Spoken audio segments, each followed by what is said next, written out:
Friends, मैं हूँ कियारा जैन और द कियाराज इनसाइट्स में आपका स्वागत है। आपके एंटरटेनमेंट को डबल करने के लिए मैं आज अपने शो में किसी को जोड़ने जा रही हूँ, पर इसके पहले हमें उनका इंटरव्यू लेना होगा ताकि उनके टैलेंट के बारे में पता चल सके। तो बिना देर किए हम हमारे नए मेहमान मिस्टर इंडिया का स्वागत करते हैं। बहुत बहुत धन्यवाद आपका मिस कियारा। अरे, ये आवाज कहाँ से आई? आपके सामने से मैडम। अरे बाप रे, पर मेरे सामने तो चेयर खाली है। वो असल में मैंने आपको बताया नहीं कि मैं दिखाई नहीं देता हूँ। अच्छा, तो आप वो वाले मिस्टर इंडिया है। मुझे तो लगा कि कोई मिस्टर इंडिया कंपटीशन जीत कर आया है। अरे मिस, अगर मिस्टर इंडिया कंपटीशन जीतता तो क्या आपके पास यहाँ काम मांगने आता? मतलब? नहीं, कुछ नहीं। वो मैंने सुना था कि आपके यहाँ वैकेंसी है और मुझे काम की ज़रूरत थी, इसलिए मैं यहाँ आया था। पर आप थोड़ी नर्वस लग रही है। एक तो अब दिख नहीं रहे हो और खाली कुर्सी से सिर्फ आवाज आ रही है, तो नर्वसनेस तो होगी ही ना। कभी आपने देखा है दोस्तों कि इंटरव्यू देने वाले की जगह लेने वाला नर्वस हो? है ना नया एक्सपीरियंस? आपने कुछ कहा? नहीं, कुछ नहीं, बस आपके व्यूअर्स को इम्प्रेस करने की कोशिश कर रहा था। क्या कहा? कुछ नहीं, पूछिए, आपको क्या पूछना है? वैसे आपके पास तो घड़ी है ना, जिसका स्विच दबाने से आप गायब हो जाते हो, तो उसी स्विच को दबाने से आप वापस भी तो आ सकते हो। आपने बिल्कुल सही फरमाया है मिस, पर दुख की बात है कि अब ये मुमकिन नहीं है। क्यों? ऐसा क्या हुआ? अब आपको क्या बताऊं, इसके पीछे पता है, एक लंबी कहानी है। नहीं, छोटी कहानी है, बस कुछ मिनटों की। वो क्या है? वो एक दिन में स्विमिंग पूल में एक घड़ी पहनकर कूद गया था। तो क्या कियारा मिस, तो क्या? जब मैं कूदा तब स्विच ऑन था और मैं गायब था, और जब बाहर निकला तो पानी की वजह से घड़ी खराब हो गई।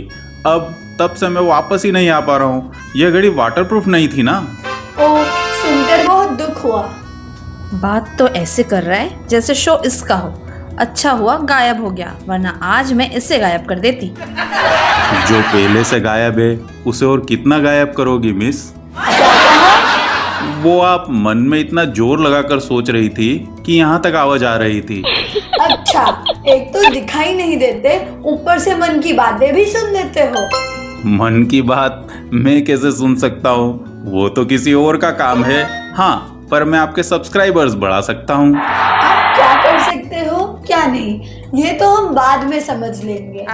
फिलहाल मैं यहाँ देख रही हूँ कि आप पहले कुवैत में थे, तो फिर आप यहाँ कैसे?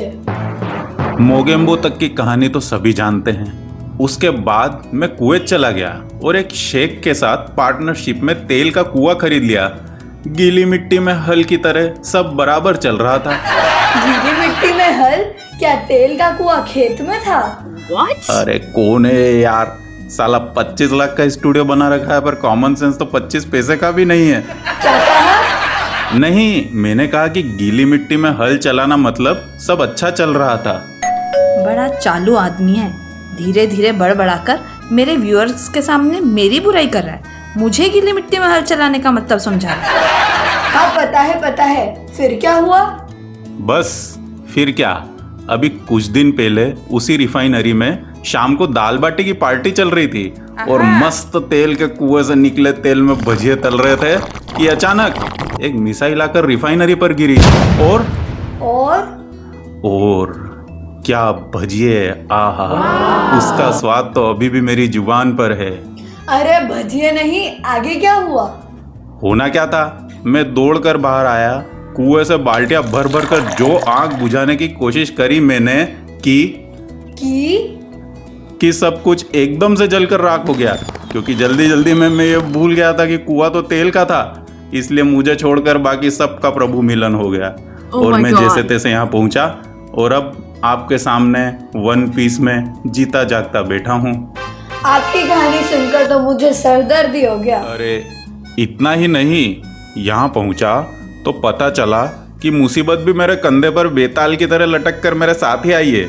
यहाँ पर ना गैस है ना तेल, सुबह से खाली पेट पैदल फिर रहा हूँ। तो यहाँ कैसे पहुँचे? वो तो एक सब्जी मार्केट के बाहर एक पति स्कूटर पर अपनी पत्नी का इंतजार कर रहा था, जो शायद अंदर सब्जी लेने गई थी।